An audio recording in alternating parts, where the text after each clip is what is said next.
Spoiler warning. The Boy Who Harnessed the Wind ending isn't just shocking, it's a lie. Buckle up because this breakdown will rewrite everything you thought you knew. The story begins in a small village in South Africa, where the locals are busy farming. Suddenly, one of the men suffers a heart attack and dies on the spot. His brother, who is also a farmer, is devastated.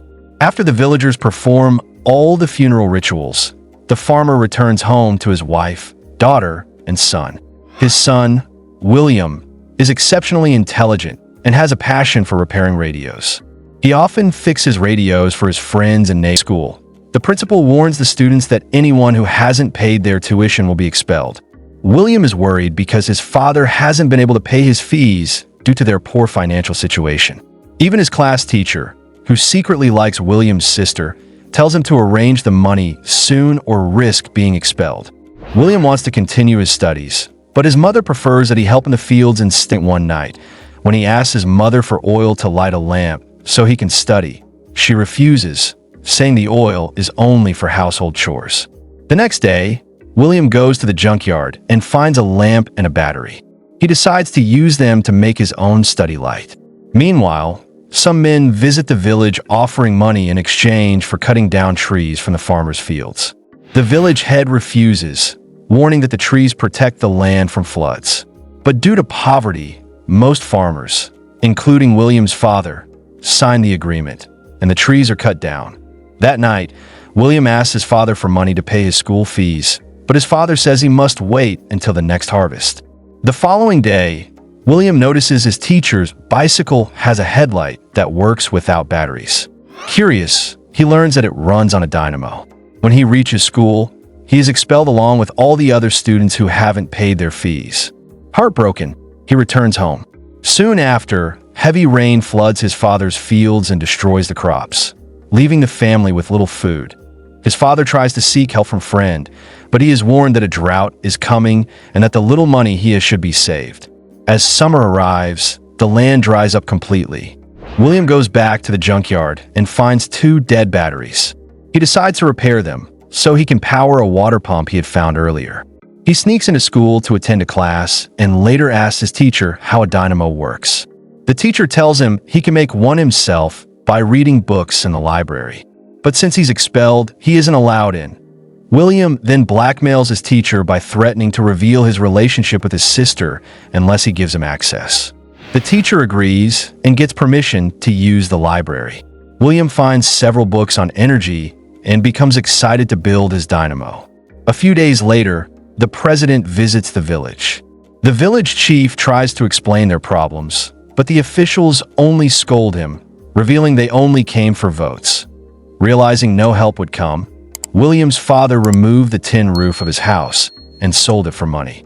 Soon, the government announces that food prices will skyrocket. Angry crowds protest, and William's father joins them. While he is gone, 2 trucks arrive with cheap grain from the government.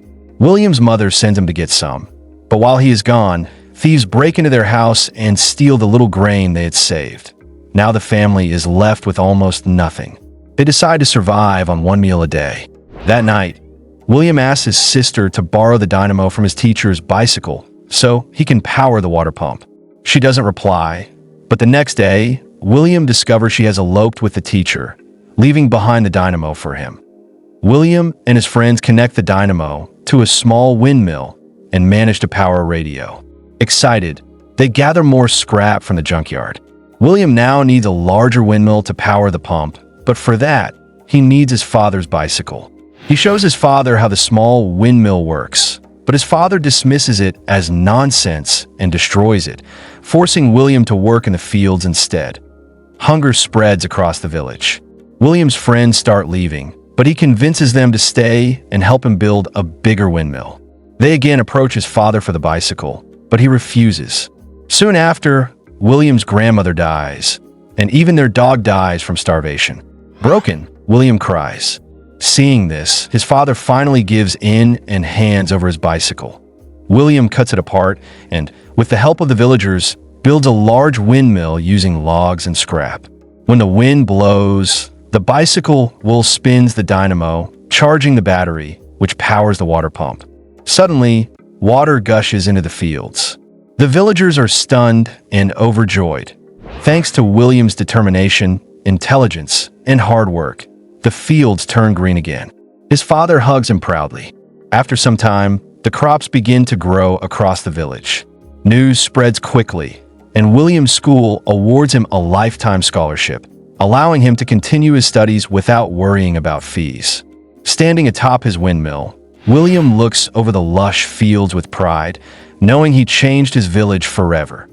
They told us it was a story of triumph, of a boy building a windmill and saving his village. But what if that wasn't the whole truth? The so-called happy ending skips the real aftermath. William didn't just become a hero overnight. Even after the windmill worked, his family still struggled, the drought still raged, and not everyone in the village believed in him. The government didn't suddenly turn honest. Hunger didn't magically disappear. The world celebrated his invention, but they ignored the reality that he was still fighting for survival long after the credits rolled.